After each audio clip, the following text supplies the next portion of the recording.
Hello everyone, welcome to HVS studies. तो दोस्तों, आज की हम वीडियो में बात करेंगे कुछ इंपॉर्टेंट क्वेश्चन के बारे में जो कि मोस्ट एक्सपेक्टेड रिपीटेड क्वेश्चंस होते हैं आपके एग्जाम्स के लिए। तो इस वीडियो में हम टॉप 50 क्वेश्चन डिस्कस करेंगे। इन वीडियोस को आप ज़रूर देखें क्योंकि ये जितने भी कॉम्पिटेटिव एग्जाम्स हैं उनके लिए मोस्ट एक्सपेक्टेड रिपीटेड क्वेश्चंस रहेंगे। तो चलिए वीडियो स्टार्ट करते हैं, देखते हैं हमारा पहला क्वेश्चन क्या है। तो हमारा पहला क्वेश्चन है, what is the chemical name of chalk. तो चौक जो होती है उसका केमिकल नेम क्या होता है। तो केमिकल नेम और केमिकल फॉर्मूला, इससे रिलेटेड क्वेश्चंस एग्जाम में पूछे जाते हैं। सेपरेट वीडियो आपको चैनल पे मिल जाएगी। तो हमारा आंसर हो जाएगा कैल्शियम कार्बोनेट। कैल्शियम कार्बोनेट जो होता है ये केमिकल नेम होता है चौक का। जो कैल्शियम कार्बोनेट होता है उससे चौक जो होती है वो बनी होती है। Which national award has been awarded to the martyr colonel Santosh Babu in the Galwan valley. तो आप सबको पता ही है, गलवान वैली की जो झड़प हुई थी उसमें काफ़ी सारे लोग थे जो कि मर गए थे, जिनकी डेथ हो गई थी। तो उसमें से एक रहेंगे संतोष बाबू जो कि कॉलोनियल थे, ये भी शहीद हो गए थे उस झड़प में। तो इनको इंडिया की तरफ से इनको सम्मानित किया गया है, इनको एक नेशनल अवार्ड से सम्मान दिया गया है इनकी शहादत के लिए। तो कौन सा अवार्ड रहेगा जिनसे इनको सम्मानित किया गया है। तो हमारा आंसर हो जाएगा महावीर चक्र। महावीर चक्र से सम्मानित किया गया है संतोष बाबू कॉलोनियल को, जो कि गलवान वैली में जिनकी डेथ हो गई थी। तो ये क्वेश्चन इंपॉर्टेंट रहेगा आपके एग्जाम्स के लिए। जो भी गैलेंट्री अवार्ड्स होते हैं जो कि हमारे वीर जो होते हैं उनको दिए जाते हैं, उससे वो आप जरूर ध्यान रखें, एग्जाम में अक्सर पूछे जाते हैं। उसके अलावा पद्म अवार्ड्स रहेंगे, भारत रत्न होंगे, ये भी आपको पता होने चाहिए। During which sultan did Genghis Khan invade India. तो चंगेज खान ने इंडिया में हमला जो किया था, इन्वेड जो किया था, वो कौन से सुल्तान के टाइम पे किया था। तो हमारा आंसर हो जाएगा इल्तुतमिश। तो उस टाइम पे सुल्तान कौन था, उस टाइम पे राजा कौन था। तो यहाँ पे जो ऑप्शन है वो करेक्ट नहीं हो पाया है, यहाँ पे आपका आंसर इल्तुतमिश हो जाएगा। तो इल्तुतमिश के टाइम पे, इल्तुतमिश के शासन के टाइम पे चंगेज खान ने भारत में इन्वेड किया था। Who was the first ruler in India to impose जजिया टैक्स ऑन नॉन मुस्लिम। तो आप सबको पता ही है कि जजिया टैक्स था एक, जो कि काफ़ी फेमस टैक्स रहता है और ये नॉन मुस्लिम्स पे लगाया जाता था। जो मुस्लिम्स होते थे उन पे टैक्स नहीं लगता था। तो जो मुस्लिम रूलर्स थे वो इस टैक्स को इम्पोज कर देते हिंदूज पे। मेनली जो इसका फोकस रहता था वो हिंदूज पे रहता था, तो उन पे इस टैक्स को इम्पोज किया जाता था। तो सबसे पहले किसने इम्पोज किया था इस टैक्स को इंडिया के अंदर। तो हमारा आंसर हो जाएगा कुतुबुद्दीन ऐबक। कुतुबुद्दीन ऐबक के द्वारा सबसे पहले एक टैक्स रहेगा जजिया टैक्स, जिसको इम्पोज किया गया था नॉन मुस्लिम्स पे। The valency of iron in ferric oxide is. तो वैलेंसी हो गई, एटॉमिक नंबर हो गया, एटॉमिक मास हो गया, ये सब भी आपको बिल्कुल टिप्स पे होने चाहिए। बेसिक क्वेश्चंस होते हैं लेकिन इनसे कभी क्वेश्चन एग्जाम में फंस जाते हैं। तो फेरिक ऑक्साइड में जो आयरन होता है उसकी वैलेंसी कितनी होती है। तो हमारा आंसर हो जाएगा +3 वैलेंसी होती है आयरन की फेरिक ऑक्साइड में। Who was the first ruler of the slave dynasty। तो स्लेव डायनेस्टी के सबसे पहले रूलर कौन थे। तो हमारा आंसर हो जाएगा कुतुबुद्दीन ऐबक। स्लेव डायनेस्टी को और किस नाम से जाना जाता है। तो ममलुक डायनेस्टी के नाम से भी स्लेव डायनेस्टी को जाना जाता था, ये आपको ध्यान रखना है। और रजिया सुल्तान जो है, जो कि दिल्ली सल्तनत की इकलौती महिला रूलर रहेंगी, वो भी स्लेव डायनेस्टी, ममलुक डायनेस्टी से ही रिलेटेड थी। अगले क्वेश्चन पे बढ़ने से पहले हम आपको बताना चाहते हैं, स्टैटिक जीके की एक टॉपिक वाइज ई बुक हमारे द्वारा लॉन्च करी गई है। इंपॉर्टेंट इसलिए रहेगी क्योंकि ये सभी टॉपिक्स हैं जो कि इसमें कवर कराए गए हैं, जिनसे एग्जाम्स में डायरेक्ट क्वेश्चन पूछे जाते हैं। तो ये सिर्फ आपको 69 रुपीज़ में प्रोवाइड कराई जा रही है। अगर आप इंटरेस्टेड हो तो लिंक आपको डिस्क्रिप्शन में मिल जाएगा, डिस्क्रिप्शन में जाके आप इसको बाय कर सकते हैं। नीचे हमारी जीमेल ID प्रोवाइड कराई गई है, इस पर आप डायरेक्टली मेल कर सकते हैं कुछ अगर आपको इशू होता है डाउनलोडिंग में। अगला क्वेश्चन देखते हैं, Which of the following book was composed by भक्ति सेंट सूरदास। तो सूरदास जो थे उनके द्वारा इनमें से कौन सी बुक रहेगी जो कि कंपोज की गई थी। तो हमारा आंसर हो जाएगा सूर सागर। तो सूर आप याद रख सकते हैं, सूरदास के द्वारा सूर सागर को कंपोज किया गया था। जो एंशिएंट बुक्स होती हैं और जो मॉडर्न हिस्ट्री की बुक्स होती हैं उनसे एग्जाम में क्वेश्चन काफी ज्यादा एग्जाम में पूछे जाते हैं। Thaipusam is a religious festival in which Indian state. तो थाई पोसम एक रिलीजियस फेस्टिवल है कौन सी इंडियन स्टेट का। तो हमारा आंसर हो जाएगा तमिलनाडु। तमिलनाडु स्टेट का एक रिलीजियस फेस्टिवल रहेगा जिसका नाम है थाई पोसम। जितनी भी हमारी स्टेट्स हैं उनके फेस्टिवल्स आपको पता होने चाहिए। In which year did the Indian National Congress started its first non cooperation movement. तो इंडियन नेशनल कांग्रेस के द्वारा जो पहला उनका नॉन कॉपरेशन मूवमेंट स्टार्ट किया गया था वो कब किया गया था, तो हमारा आंसर हो जाएगा 1920। आपको पता होगा 1885 में इंडियन नेशनल कांग्रेस को स्टैब्लिश किया गया था, लेकिन इन्होंने जो अपना पहला नॉन कोऑपरेटिव मूवमेंट लाया था, लागू किया था, स्टार्ट किया था, वो 1920 में किया था। तो इंडियन नेशनल कांग्रेस से जो क्वेश्चन पूछे जाते हैं, एक तो यही क्वेश्चन होगा कि कब स्टैब्लिश किया गया, तो 1885 में स्टैब्लिश किया गया था। किसके द्वारा किया गया था, तो A.O. ह्यूम के द्वारा किया गया था। इसके पहले प्रेसिडेंट कौन थे, तो आपका आंसर हो जाएगा उमेश चंद्र बनर्जी। आपसे इसके पहले मुस्लिम प्रेसिडेंट भी पूछे जाते हैं, तो बदरुद्दीन तैयब जी पहले मुस्लिम प्रेसिडेंट रहेंगे इंडियन नेशनल कांग्रेस के। 1924 का जो सेशन था वो मोस्ट इंपॉर्टेंट रहता है, बेलगांव सेशन हुआ था 1924 में, जिसको कि महात्मा गांधी के द्वारा प्रिसाइड किया गया था। महात्मा गांधी इस सेशन के प्रेसिडेंट रहे थे। 1925 में सरोजनी नायडू जो कि भारत की पहली गवर्नर रहेंगी, उनके द्वारा प्रिसाइड किया गया था इंडियन नेशनल कांग्रेस को। तो इस तरीके से और भी क्वेश्चंस होते हैं जो कि इंडियन नेशनल कांग्रेस से पूछे जाते हैं। Which of the following is the first country to become carbon negative. तो दुनिया की पहली कंट्री कौन सी रहेगी जो कि कार्बन नेगेटिव बन गई है, तो हमारा आंसर हो जाएगा भूटान। तो इंडिया की नेबर कंट्री रहेगी, इसलिए इंपॉर्टेंट होता है। और यहाँ पे आप इस बात को भी जरूर ध्यान रखें कि ये पहली कंट्री भी है और ये इकलौती कंट्री भी है। तो फर्स्ट एंड ओनली कंट्री रहेगी जो कि कार्बन नेगेटिव फ्री हो चुकी है, इसका नाम रहेगा Bhutan.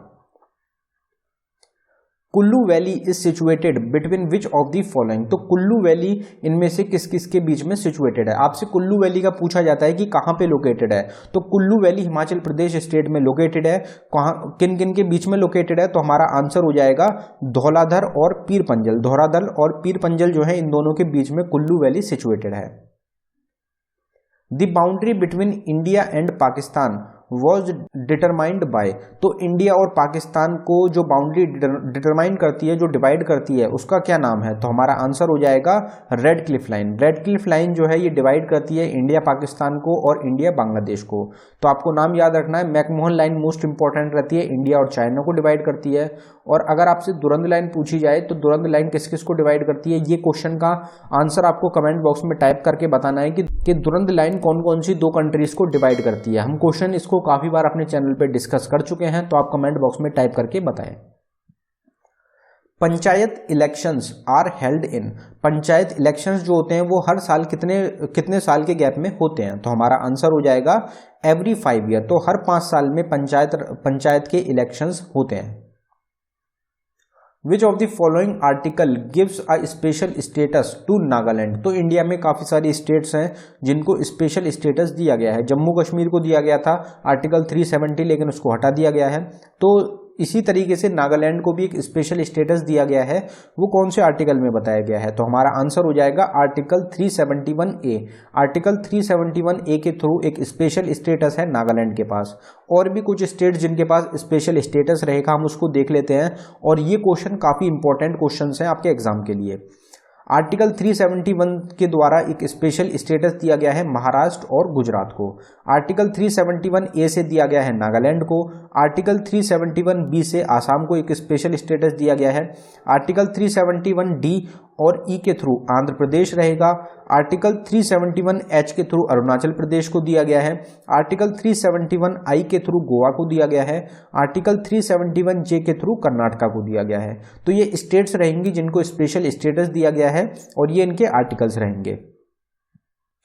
The Indian National Congress constituted a committee under the leadership of whom to investigate the Jallianwala Bagh massacre. तो ये एक इंडिया से रिलेटेड एक इंपॉर्टेंट क्वेश्चन रहता है। जलियांवाला बाग मैसकर के बारे में हर किसी को पता होगा। जलियांवाला बाग मैसकर, जलियांवाला बाग हत्याकांड जो हुआ था, जिसमें कि काफ़ी सारे लोग थे जो प्रोटेस्ट कर रहे थे, उनको गोली मार के मार दिया गया था। तो ये जो प्रोटेस्ट हुआ था ये कब हुआ था, ये जो जलियांवाला बाग मैसकर था ये कौन से ईयर में हुआ था, तो ये हुआ था 1919 में। 1919 का रहेगा, एग्जाम में पूछ लिया जाता है इसका ईयर भी। तो इसके खिलाफ में एक इंडियन नेशनल कांग्रेस के द्वारा एक कमेटी बनाई गई थी जिसको हेड किया था, उसके लीडर कौन थे, तो हमारा आंसर हो जाएगा मदन मोहन मालवीय। मदन मोहन मालवीय के द्वारा लीड करा गया था, ये हेड थे कमेटी के जिसको बनाया गया था जलियांवाला बाग मैसकर के लिए। तो आपको याद रखना है, एग्जाम में ये क्वेश्चन पूछा जा सकता है। हु स्टार्टेड द खिलाफत मूवमेंट, खिलाफत मूवमेंट किसके द्वारा स्टार्ट किया गया था? तो खिलाफत मूवमेंट भी एक 1919 से ही रिलेटेड रहता है। 1919 में इसको लॉन्च किया गया था, 1920 में ये स्टार्ट हुआ था। तो खिलाफत मूवमेंट किसके द्वारा स्टार्ट किया गया था? तो हमारा आंसर हो जाएगा अली ब्रदर्स। अली ब्रदर्स के नाम से इनको जाना जाता है। दो भाई थे ये, मोहम्मद अली और शौकत अली। इन दोनों ने स्टार्ट किया था खिलाफत मूवमेंट को। तो ये आपका आंसर हो जाएगा। Recently, which country successfully test fired a Zircon hypersonic missile from a nuclear submarine for the first time? तो न्यूक्लियर सबमरीन से पहली बार कौन सी कंट्री रहेगी जिन्होंने एक हाइपरसोनिक मिसाइल को टेस्ट फायर किया है, जिसका नाम रहेगा जिरकॉन। ये नाम आपको जरूर याद रखना है। आपसे डायरेक्ट पूछा जाएगा कि जिरकॉन हाइपरसोनिक मिसाइल किसकी मिसाइल रहेगी, तो आपका आंसर हो जाएगा रशिया। रशिया की हाइपरसोनिक मिसाइल है जिसका नाम है Zircon. What is the rank of India in Human Freedom Index 2021? Human freedom index 2021 में भारत की क्या रैंक थी? तो हमारा आंसर हो जाएगा 111, 111 रैंक थी भारत की ह्यूमन फ्रीडम इंडेक्स 2021 में। Which one of the following is the oldest football tournament of Asia? Asia का सबसे पुराना ओल्डेस्ट फुटबॉल टूर्नामेंट कौन सा है? तो हमारा आंसर हो जाएगा दुरंत कप। दुरंत कप जो है एशिया का सबसे पुराना फुटबॉल टूर्नामेंट रहेगा। इंपॉर्टेंट इसलिए भी रहता है क्योंकि ये इंडिया का ही रहेगा और इसका जो एडिशन रहेगा वो 130th एडिशन अभी हमने हाल ही में बनाया था और जिसमें कि गोवा के द्वारा इसको जीता गया था। 130 जो एडिशन था वो 2021 का रहेगा। तो दुरंत कप जो है ओल्डेस्ट फुटबॉल टूर्नामेंट है एशिया का। Why was Dholavira in the news recently? तो आप सबको पता है धोलावीरा अभी 2021 में पीछे काफी ज्यादा चर्चित रहा था, तो वो किस कारण की वजह से रहा था? तो हमारा आंसर हो जाएगा it received the UNESCO world heritage tag. तो यूनेस्को वर्ल्ड हेरिटेज साइट में शामिल कर लिया गया था धोलावीरा को, जो कि एक जगह रहेगी गुजरात में। कौन से नंबर की ये साइट बनी है? तो वो यूनेस्को वर्ल्ड हेरिटेज साइट बनी है 40th की। 40 नंबर की धोलावीरा को शामिल किया गया है इंडिया की यूनेस्को वर्ल्ड हेरिटेज साइट में। What is the rank of India in the World Peace Index 2021? World peace index 2021 में भारत की क्या रैंक है? तो हमारा आंसर हो जाएगा 135। 135 रैंक है भारत की वर्ल्ड पीस इंडेक्स 2021 में। Who has been awarded the international Booker award 2021? तो इंटरनेशनल बुकर प्राइज जो दिया गया है 2021 का, वो किसको दिया गया है? तो हमारा आंसर हो जाएगा David डायोब।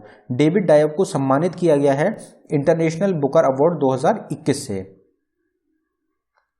Which state has been awarded the national energy conservation award? तो कौन सी स्टेट है इंडिया की जिसको कि नेशनल एनर्जी कंजर्वेशन अवार्ड से सम्मानित किया गया है? तो हमारा आंसर हो जाएगा राजस्थान। राजस्थान स्टेट को सम्मानित किया गया है नेशनल एनर्जी कंजर्वेशन अवार्ड से। एनर्जी कंजर्वेशन एक इंपॉर्टेंट मुद्दा रहता है, तो इसलिए ये क्वेश्चन आपसे पूछा जा सकता है। Where will the 33rd summer Olympic 2024 be held? तो आपको एडिशंस के बारे में जरूर ध्यान रखना है। जो हमारा 2020 का ओलंपिक टूर्नामेंट था जो कि 2021 में हुआ था वो 32nd एडिशन था। उसके बाद 33rd एडिशन होगा जो कि होगा 2024 में। तो ये कहाँ पे होस्ट किया जाएगा? तो हमारा आंसर हो जाएगा पेरिस। तो पेरिस जो कि कैपिटल है फ्रांस की, वहाँ पे होगा, वहाँ पे हेल्ड होगा 33rd समर ओलंपिक 2024 का।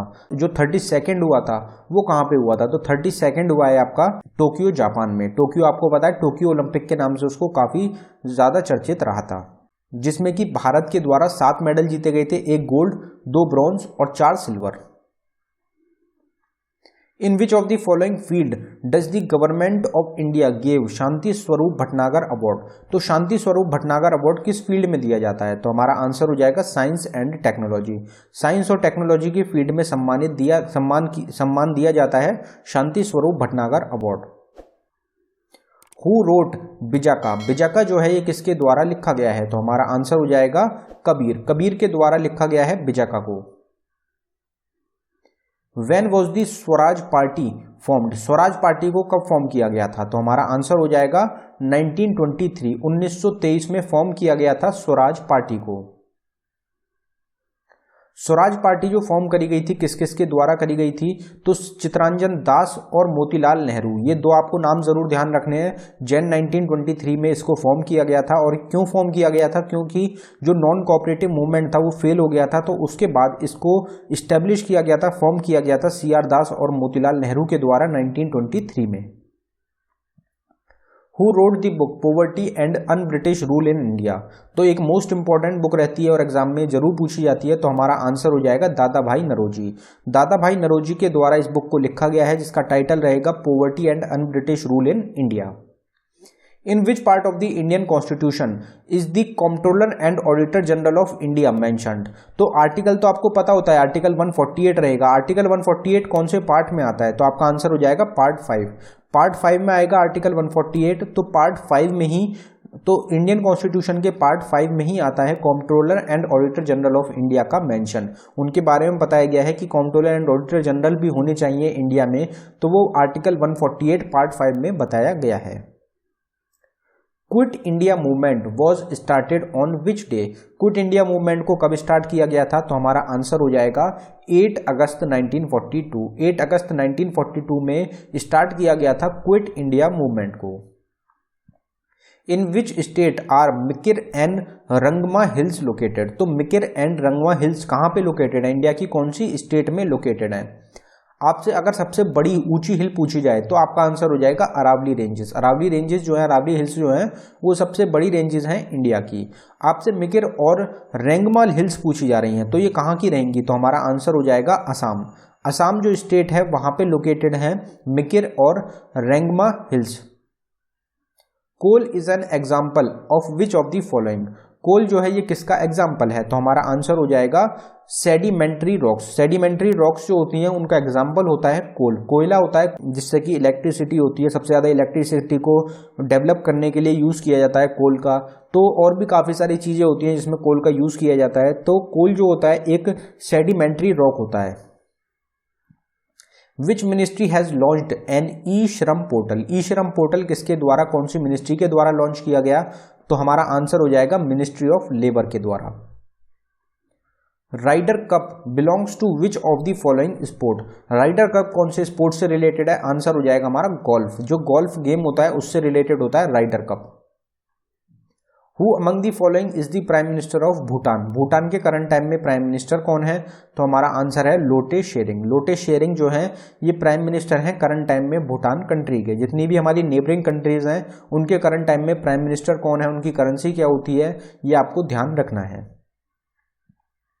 विच country has set up the world's largest plant Orca plant to absorb carbon dioxide from the air.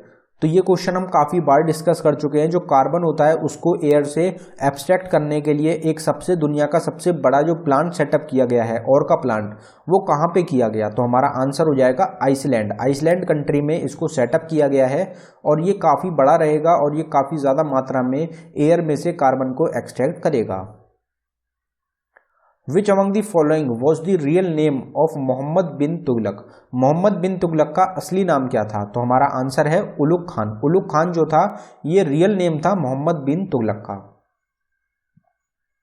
Which is the first serial species originally created by man. तो लोगों के द्वारा जो सबसे पहला serial species जो है वो डेवलप किया गया था, ओरिजिनेट किया गया था, उसका नाम क्या है, तो हमारा आंसर हो जाएगा ट्रिटिकल। ट्रिटिकल जो है ये पहला सीरियल स्पीशी रहेगा जो कि ओरिजिनेट किया गया था, क्रिएट किया गया था मैंस के द्वारा। Who was the first one two propose model for the structure of an atom. तो एटम के स्ट्रक्चर के लिए जो सबसे पहले मॉडल प्रपोज किया गया था वो किसने किया था, तो हमारा आंसर हो जाएगा जे थॉमस। जे थॉमस ने सबसे पहले प्रपोज किया था मॉडल को एटम के स्ट्रक्चर के लिए।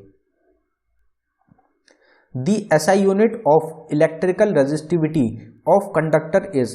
तो इलेक्ट्रिकल रेजिस्टिविटी ऑफ कंडक्टर की SI यूनिट क्या होती है, तो हमारा आंसर हो जाएगा ओम मीटर। ओम मीटर जो होती है ये SI यूनिट होती है इलेक्ट्रिकल रेजिस्टिविटी ऑफ कंडक्टर की।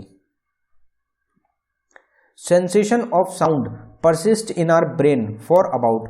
तो जो साउंड होता है उसकी जो सेंसेशन होती है वो हमारे दिमाग में कितने टाइम के लिए रहती है, तो हमारा आंसर हो जाएगा 0.1 सेकेंड। 0.1 सेकेंड के लिए सेंसेशन ऑफ साउंड जो होती है परसिस्ट करती है हमारे ब्रेन में। While soap bubbles are spherical in shape. तो सोप बबल्स हो गए रेन की जो बूंद होती हैं, जो रेन ड्रॉप्स होती हैं, वो भी स्फेरिकल होती हैं। किस कारण की वजह से होती हैं? तो एक ही कारण रहता है। क्या कारण रहेगा? तो हमारा आंसर होगा सरफेस टेंशन। सरफेस टेंशन की वजह से सोप के बबल्स होते हैं वो स्फेरिकल होते हैं, जो रेन होती है उसकी ड्रॉप्स स्फेरिकल होती हैं। तो ये सब सरफेस टेंशन की वजह से ही होता है। Which ruler assumed the title of Niyabat e Khudai and जिले लाही? तो जिले लाही और नियाबत ए खुदाई ये दोनों ही टाइटल दिए गए थे कौन से रूलर को? तो हमारा आंसर हो जाएगा बलबन। तो बलबन जो एक रूलर थे, इनको दो टाइटल से सम्मानित किया गया था। कौन कौन से टाइटल रहेंगे? तो नियाबत ए खुदाई और जिले लाही। Pattachitra is a popular art form of which state और यूनियन टेरिटरी? हम पीछे भी इस क्वेश्चन को काफी बार डिस्कस कर चुके हैं। तो पट्टचित्र एक पॉपुलर आर्ट फॉर्म रहता है कौन सी स्टेट का? हमारा आंसर हो जाएगा उड़ीसा। उड़ीसा स्टेट का एक पॉपुलर आर्ट फॉर्म है Pattachitra. In which year the Pilibhit reserve is declared as the tiger reserve? तो पिलीभत रिजर्व जो कि लोकेटेड है उत्तर प्रदेश स्टेट में, इसको कन्वर्ट कर दिया गया था टाइगर रिजर्व में। कौन से साल में? तो हमारा आंसर है 2014। 2014 में पिलीभत रिजर्व को टाइगर रिजर्व बना दिया गया था। विच of the following is the deepest lake in the world? तो दुनिया का सबसे गहरा लेक कौन सा है जो कि सबसे डीपेस्ट लेक है? तो हमारा आंसर हो जाएगा लेक बैकल। लेक बैकल जो है ये दुनिया का सबसे डीपेस्ट लेक है, सबसे गहरा लेक है। आपसे एग्जाम में पूछा जा सकता है। अगर आपसे इसकी कंट्री पूछ ली जाए कि लेकल बेक जो है ये कि बैकल लेक जो है ये कहाँ पे लोकेटेड है, तो आपका आंसर हो जाएगा रशिया। रशिया कंट्री में लोकेटेड है deepest lake Baikal lake. Which of the following state not share its border with Myanmar? इनमें से कौन सी स्टेट है जिसका बॉर्डर नहीं लगता म्यांमार कंट्री से? तो हमारा आंसर हो जाएगा मेघालय। मेघालय स्टेट से बॉर्डर नहीं लगता है म्यांमार का।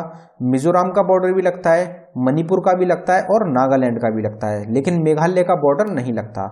तो मेघालय ही हमारा करेक्ट आंसर हो जाएगा। Bhakra Nangal dam is built on which of the following river? Bhakra Nangal dam कौन सी रिवर पे सिचुएटेड है? तो हमारा आंसर हो जाएगा सतलुज रिवर। सतलुज रिवर पे सिचुएटेड है भाखरा नागल डैम। हिमाचल प्रदेश से रिलेटेड रहेगा। काफ़ी सारी स्टेट्स हैं इंडिया की, एक यूनियन टेरिटरी भी रहेगी, उनको बिजली प्रोवाइड कराई जाती है भाखरा नागल डैम के द्वारा। How many members were there in the drafting committee? Drafting committee में मेंबर्स कितने थे? आपको पता है बी आर अम्बेडकर जो थे वो हेड थे ड्राफ्टिंग कमिटी के, लेकिन इसमें मेंबर्स कितने थे? तो हमारा आंसर हो जाएगा 7 मेंबर्स थे ड्राफ्टिंग कमिटी में। Who is the supreme commander of the Indian armed forces? Indian armed forces के सुप्रीम कमांडर कौन होते हैं? तो हमारा आंसर हो जाएगा प्रेसिडेंट। तो प्रेसिडेंट इंडिया के ही सुप्रीम कमांडर होते हैं और साथ ही साथ में इंडियन आर्म्ड फोर्सेस। तो जितनी भी फोर्सेस हैं, जितना भी जो भी कुछ होता है, सबके सुप्रीम कमांडर प्रेसिडेंट ही होते हैं। तो दोस्तों ये था हमारी वीडियो का आखिरी क्वेश्चन। अगर आपको वीडियो पसंद आई हो वीडियो को लाइक करें। अगर आपने अभी तक चैनल को सब्सक्राइब नहीं किया है तो चैनल को जरूर सब्सक्राइब कर लें। अगर आपने अभी तक ई बुक को बाय नहीं किया है तो 4 ई बुक हैं जो कि हमारे द्वारा लॉन्च करी गई हैं। चारों ई बुक्स का लिंक आपको डिस्क्रिप्शन में मिल जाएगा, आप उनको भी जरूर बाय करके देखें, एग्जाम के लिए मोस्ट इंपॉर्टेंट रहेंगी। Thank you everyone.